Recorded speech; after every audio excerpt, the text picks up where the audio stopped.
et proclame l'amour vainqueur. Tu vivras, oh, tu vivras. Lève-toi.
te remercier pour tout ce que tu as mis en moi. Chose non méritée que tu fis par amour pour moi. La voix de milliers d'anges ne saurait exprimer ma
Chers frères et sœurs en Christ, bonjour et bon sabbat.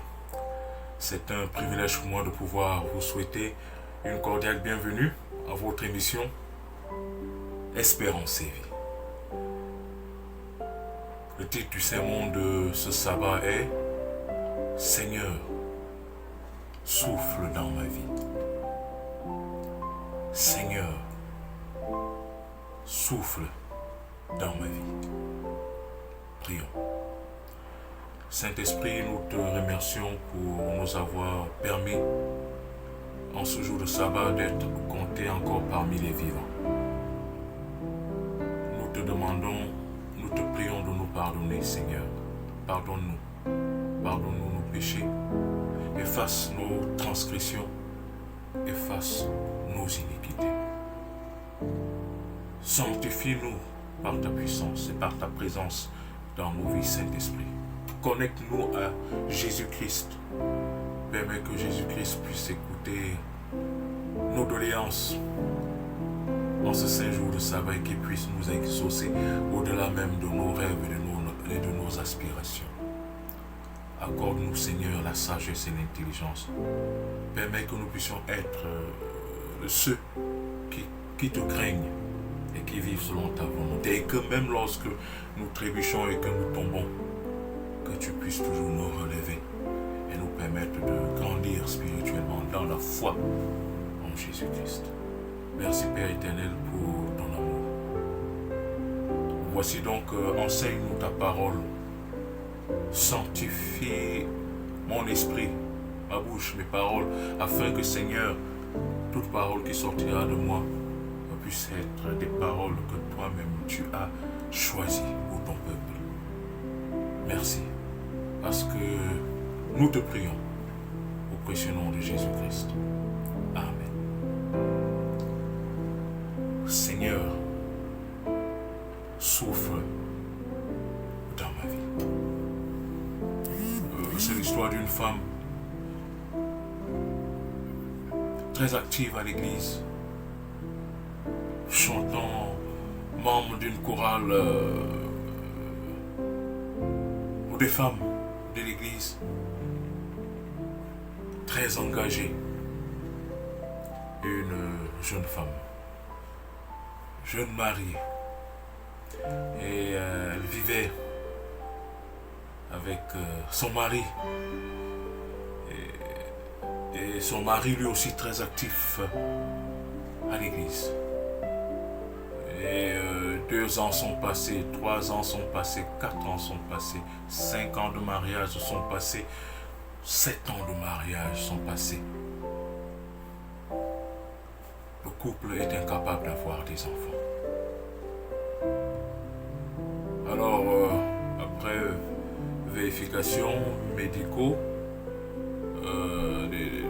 après des vérifications médicales, il savait que l'homme, le problème ne venait pas de l'homme, mais que c'est la femme qui était stérile. Et elle était devenue triste. Parce que vous savez, la joie dans un couple, c'est bien sûr l'amour de Dieu. L'amour entre le couple, mais c'est aussi d'avoir des enfants. D'accomplir la mission de Jésus-Christ. Allez multiplier, vous remplissez la terre. Lorsque les femmes, certaines femmes de la chorale des femmes de 7 sœurs en Christ ont su qu'elle était stérile, certaines malheureusement, au lieu de compatir avec elle, ont plutôt commencé à la mépriser, à rire d'elle, se moquer de sa stérilité. Et tout comme Anne, qui était le sujet de moquerie et de mépris de sa coépouse Pénina. Et cette jeune femme meurtrie, chaque fois qu'elle allait à l'église et était en compagnie de ses sœurs d'église, membres de la même chorale des femmes, mais parfois certaines la regardaient avec mépris, d'autres la regardaient avec moquerie. Il y avait le commérage, la calomnie sur son nom. Cette femme, elle croit qu'elle est qui? Elle n'est rien, même si elle est belle physiquement, elle est incapable de procréer. C'est devenu un sujet de moquerie pour certaines de ses sœurs d'église, un sujet de mépris pour d'autres.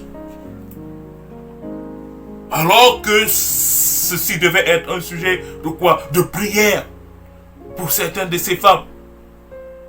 Oui, il y avait d'autres qui priaient pour elle, qui compatissaient avec elle. Mais il y avait aussi certaines autres qui la regardaient avec mépris, la regardaient avec moquerie, rire. Oh, celle-ci, elle croit qu'elle est qui? Incapable même d'accoucher.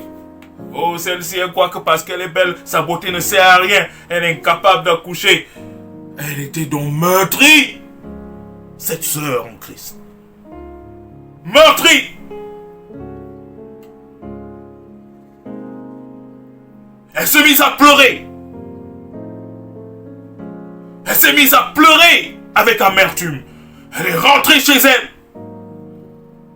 Dans les pleurs et les larmes. Et son mari de lui poser la question. Mon épouse, qu'est-ce qui ne va pas? Et elle de dire. Je suis un sujet de mépris. Et de moquerie.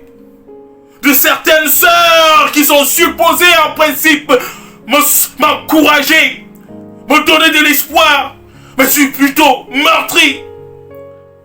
J'ai cru avoir affaire à certaines sœurs qui partageaient la même foi et qui comprenaient que il faut soutenir ceux qui sont dans les difficultés, mais malheureusement, je suis meurtri. Mon mari, je suis meurtri, j'ai envie de mourir. Et son mari de pleurer avec elle en disant que non, mon épouse, même si tu es stérile, moi je t'aime malgré tout. Mais si tu ne peux pas procréer, moi je t'aime malgré tout. Et cette sœur d'église s'est mise donc chaque jour à lutter à genoux. À lutter à genoux.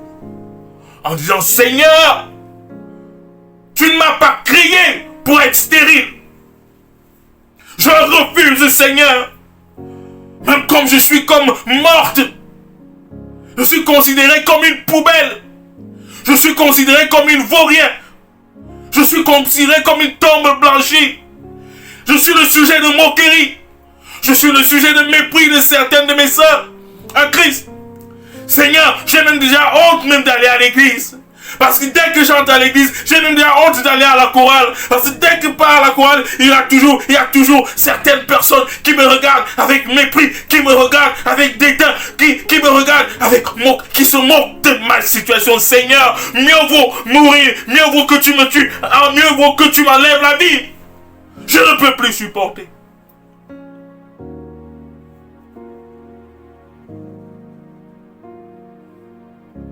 Et avec les encouragements de son mari, qui n'a pas abandonné dans cette situation, qui n'a pas manqué à l'aimer, qui n'a pas manqué à lui manifester son amour pour elle, quelle que soit sa stérilité. La sœur s'est adressée à Dieu. Elle a prié, elle a jeûné, mais il n'y avait pas de changement. Elle a dit à Dieu, Seigneur, souffle dans ma vie. Souffle dans ma vie. Donne-moi la vie, Seigneur. Mets la vie en moi. Mets la vie en mon sein. Seigneur, je suis fatigué. Souffle dans ma vie. Seigneur, tu as créé Adam dans le jardin d'Éden. Et il était encore inerte. Et malgré tout, Seigneur, tu as donné le souffle. Tu as soufflé. Tu as donné le souffle de vie. Et Adam est devenu un être vivant. Seigneur, je suis considéré comme une morte, comme un cadavre, comme rien du tout. Seigneur, souffle dans ma vie. Seigneur, souffle dans ma vie. Seigneur, souffle dans ma vie. Je suis fatigué, Seigneur, souffle dans ma vie. Donne-moi la vie, Seigneur. Parce que je ne considère pas que je suis vivante, Seigneur. Je me considère comme une boule de terre, une pâte de terre, une pâte d'argile. Même si je marche, même si je vis, même si je mange, Seigneur, je me considère comme une morte, Seigneur. Souffle dans ma vie.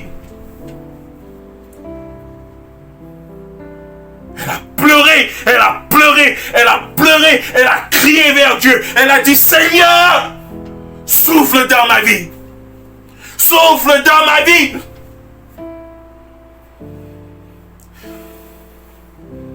Je sais, mon frère, je sais, ma soeur, que quelque part, tu es comme cette soeur. Tu peux marcher, tu peux même travailler, tu peux même être en santé, mais quelque part, tu es mort, mon frère. Quelque part, tu es morte, ma soeur. Quelque part, tu es comme de l'argile, de la terre, de la poussière, et tu es inerte à cause de ta situation. Alors, et il t'est arrivé de pleurer. Elle dit, Seigneur, je suis fatigué. Seigneur, je suis épuisé. Et comme cette sœur meurtrie, sujet de moquerie à cause de sa stérilité, le Saint-Esprit t'invite aujourd'hui de crier comme cette sœur en disant, Seigneur, souffle dans ma vie. Souffle dans ma vie.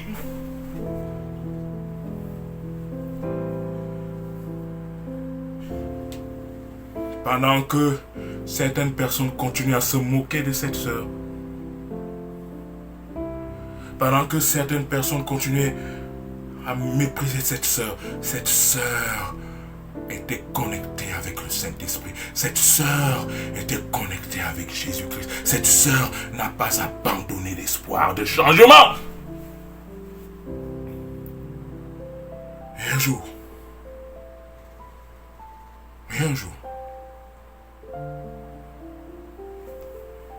Et un jour, alléluia,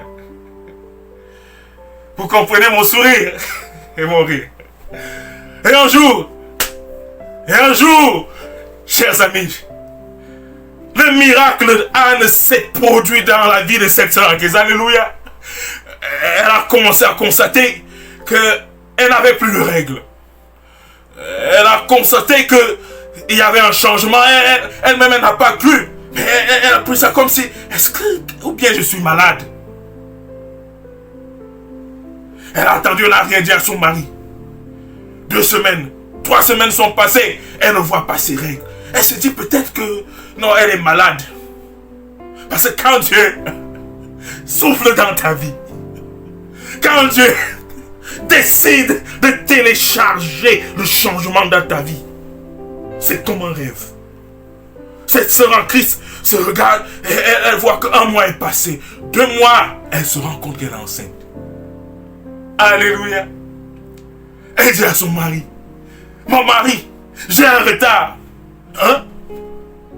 Tu as quoi? Comme je te dis là, j'ai un retard. Son mari ne peut pas. C'est trop beau, pourquoi? Il dit non. Tu veux dire que... Allons-y à l'hôpital. La sœur dit à son mari que je me connais. J'ai un retard de 2 mois. Hein? Ils vont donc à l'hôpital. Font le test. Tout. Confirme que elle est effectivement enceinte de 2 mois. Alléluia. La voici. Elle va aller donner le témoignage à l'église. Mais non, elle dit non, j'attends d'abord. Je vais même d'abord disparaître sans me fier à l'église.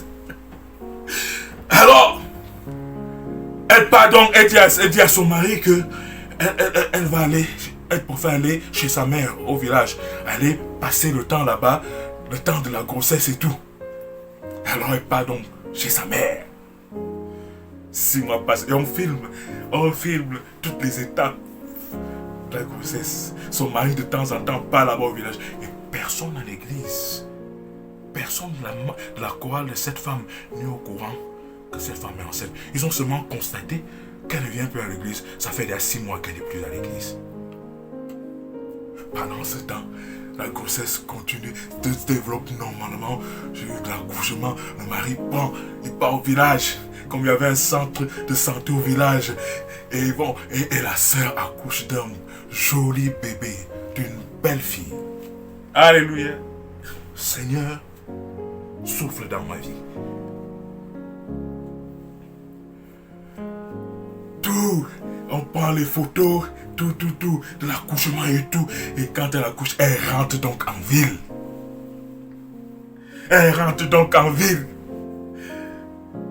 Elle va voir le pasteur de l'église, en secret. Elle raconte l'histoire au pasteur, le pasteur de l'église. Alléluia. Dieu est puissant, ma soeur. Entre parenthèses, j'ai oublié de vous dire que lorsqu'elle était meurtrie, elle était aussi allée voir le pasteur de l'église. Et le pasteur de l'église lui a dit, ma soeur, il ne faut pas désespérer. Ma soeur, ne regarde pas les moqueries des gens et le mépris des autres. Ma soeur, rien n'est impossible à Dieu. Je prie pour toi. Va prier, jeûne et prie. Le pasteur lui avait donné ce conseil. Et c'est ça qu'elle est partie mettre en application. Elle a prié, elle a jeûné, elle n'a point désespéré. Et quand elle a annoncé au pasteur que elle a accouché, le pasteur était content. Et le pasteur dit que bon, nous allons faire ceci. Je vais mettre, après les annonces, je vais t'inviter avec le bébé en main devant toute l'église. Et on va remercier le Seigneur. Alléluia. Seigneur, souffle dans ma vie. Alors, voici donc ce samedi matin. La sœur vient avec son nouveau bébé qui venait de naître à l'église. L'église est étonnée. Beaucoup crient Alléluia. Mais les personnes qui se sont moquées de la stérilité de cette sœur, les personnes qui avaient méprisé cette sœur à cause de sa stérilité, même comme elle avait le bébé en main, ces personnes ont commencé à dire qu'elle est partie adopter un bébé et elle vient montrer ici qu'elle a déjà un enfant. Est-ce que c'est son enfant? Vous voyez les choses? Vous voyez à quel degré certaines personnes peuvent arriver, peuvent aller. Donc, certaines personnes, membres de sa chorale, certaines personnes de mauvaise foi ont commencé à nier, à dire caca. Ce n'est pas son enfant. Elle est allée adopter un bébé et elle vient crâner, elle vient nous montrer si est-ce que c'est son bébé. Elle est stérile.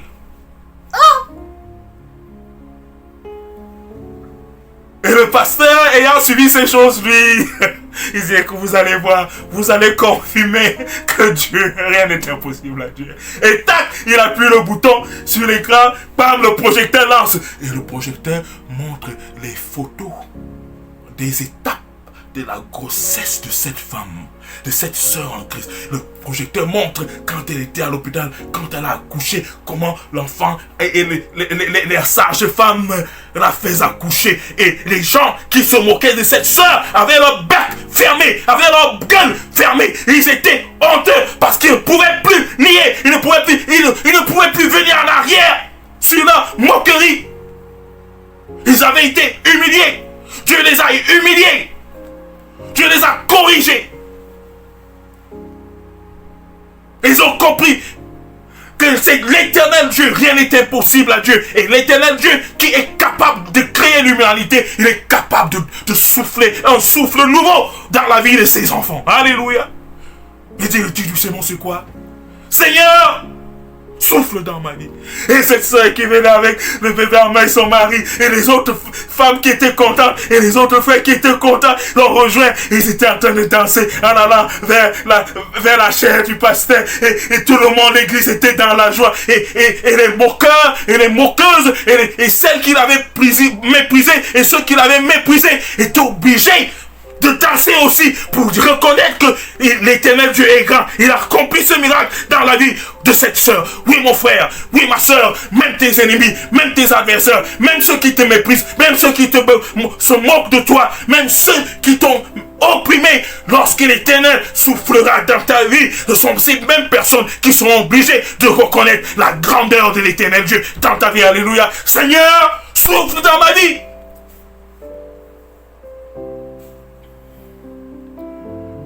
Lorsque nous ouvrons la Bible, dans Genèse chapitre 2, verset 7, il est écrit: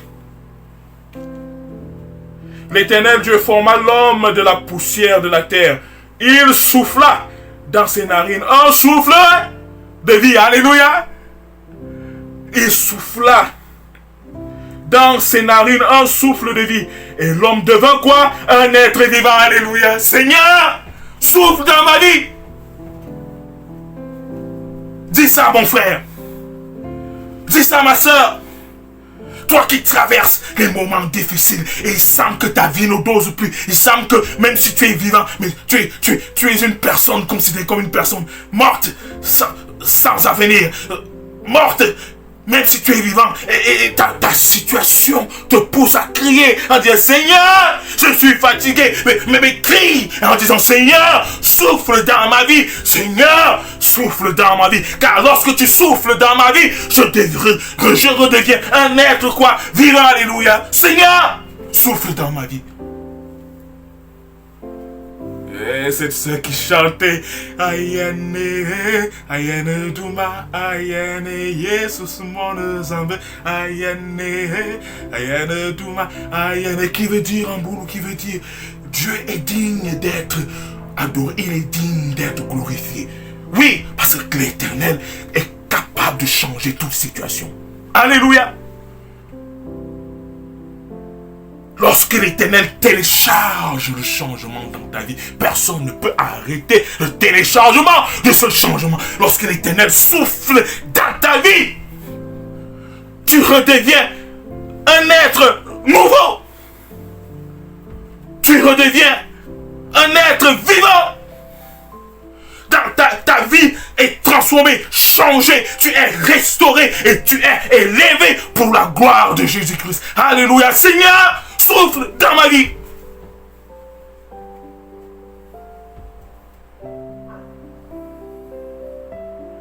Le Seigneur a soufflé dans la vie de Anne. Le Seigneur a soufflé dans la vie de cette sœur en Christ. Le Seigneur peut souffler dans ta vie, mon frère. Le Seigneur peut souffler dans ta vie, ma sœur. Ne pleure plus. Ne pleure plus, ma sœur. Ne désespère plus. Ne désespère plus, mon frère. Lève-toi et crie. Dis à Jésus, Seigneur, souffle dans ma vie. Alléluia. Dis à Dieu, le Père, Seigneur, souffle dans ma vie.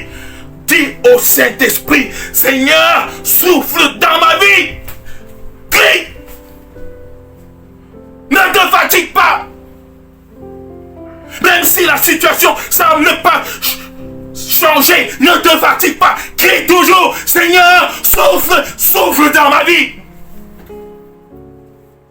Et l'Éternel Dieu qui est bon, qui est compatissant, qui est tout puissant, il soufflera dans ta vie et tu seras restauré, tu seras élevé, tu seras délivré, tu seras pardonné, tu seras ressuscité. Lorsque l'Éternel soufflera dans ta vie, tu te relèveras avec dignité et ta situation changera pour sa gloire. Seigneur, souffle dans ma vie.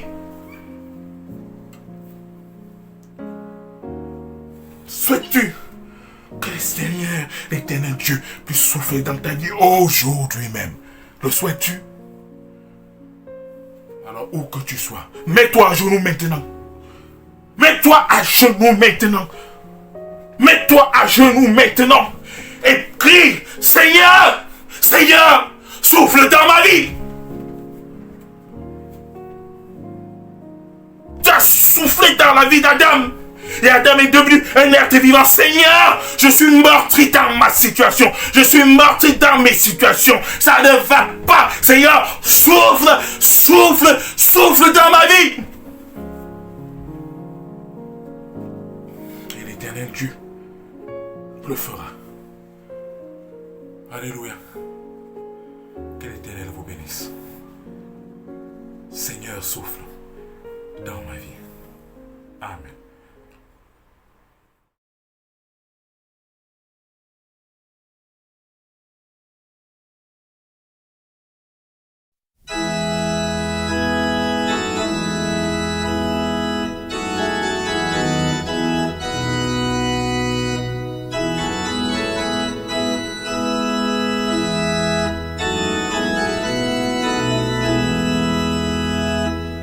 À toi la gloire.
Lift up the trumpet and loud let it ring. Jesus is coming again.